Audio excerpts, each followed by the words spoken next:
Mi nombre es Meidis Incapiate Ortúa. Estoy realizando la especialización Planeación, Desarrollo y Administración de la Investigación en la Universidad Manuela Beltrán.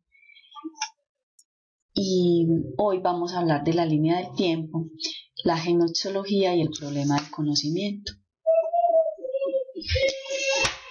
Como introducción vamos a hablar un poco de algunas etapas que ha tenido el surgimiento de la genoxiología y el problema del conocimiento.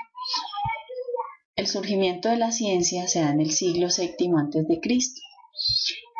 y plantea lo siguiente: la filosofía y la ciencia surgieron en Grecia como el paso de una visión mítica a una explicación racional de lo que existe.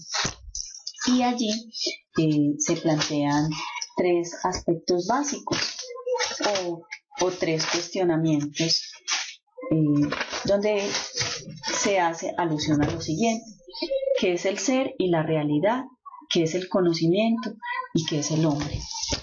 En el siglo XVII, con la ciencia moderna, se produce una crítica del conocimiento que hace posible construir la primera teoría del conocimiento con J. Locke, que buscó esclarecer las estructuras del sujeto cognoscente, dando entonces primacía a la subjetividad. En el siglo XX, con el avance de la ciencia, se da la concepción filosófica del conocimiento y esta pasa a un segundo plano, dando origen al positivismo lógico como una de las filosofías de la ciencia más influyentes en el siglo XX. Algunos de los científicos que fueron surgiendo en las diferentes épocas plantean algunos aspectos. Kant entre 1724 y 1804 quiso fundamentar la validez cognoscitiva en la mecánica newtoniana y en la unión definitiva entre la física y la matemática. Fue el último de los grandes teóricos del conocimiento desde el punto de vista filosófico. P.W. Bridgman, quien nació en 1928, plantea lo siguiente: el resultado es una metodología en la que solo se reconocen como científicas aquellas proposiciones basadas en operaciones públicas y reproducibles. H. Brown, quien nació en 1988, plantea el siguiente concepto: el criterio de verificación consiste en afirmar que una preposición es significativa si y solo si puede ser verificada empíricamente, es decir, si y solo si hay un método empírico para decidir si es verdadera o falsa.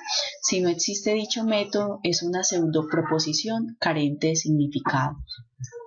Gaston Bachelard, entre 1884 y 1964, plantea un ataque al empirismo y promueve una visión histórica y constructivista de la ciencia. La transición del pensamiento precientífico al pensamiento científico no fue solamente algo histórico del pasado, sino también algo actual que sucede ahora cuando un estudiante aprende de las ciencias. Otros de los científicos, Karl Popper, entre 1902 y 1994, dice que le preocupa el problema de la demarcación, es decir, cómo delimitar la ciencia de la pseudociencia, que es una preocupación de tinte positivista, pero al mismo tiempo rechaza la inducción y el empirismo como significativos en la investigación científica.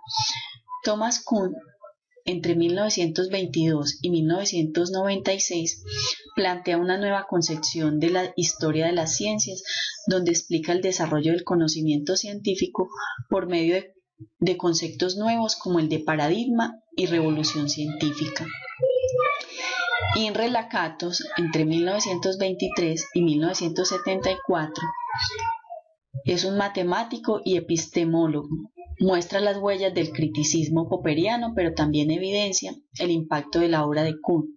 Sin embargo, critica a ambos cuando afirma que no hay experimentos cruciales o experiencias falsadoras definitivas, ni revoluciones científicas, sino sustituciones graduales y en ningún caso paradigmas, sino programas de investigación.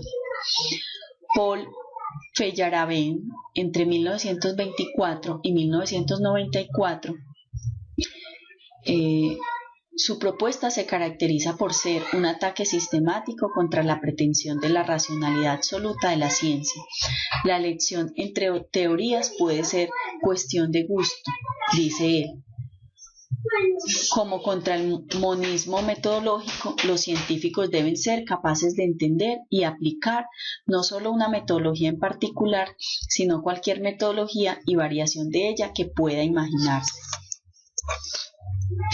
Para la realización del presente análisis, se utilizó como bibliografía el módulo 1, Fundamentos filosóficos y epistemológicos de la investigación y desarrollo tecnológico, la genozoología y el problema del conocimiento científico, de la Universidad Manuela Beltrán de Bogotá. Muchas gracias. Espero que sea de su gusto y agrado el análisis que se acaba de realizar. Gracias.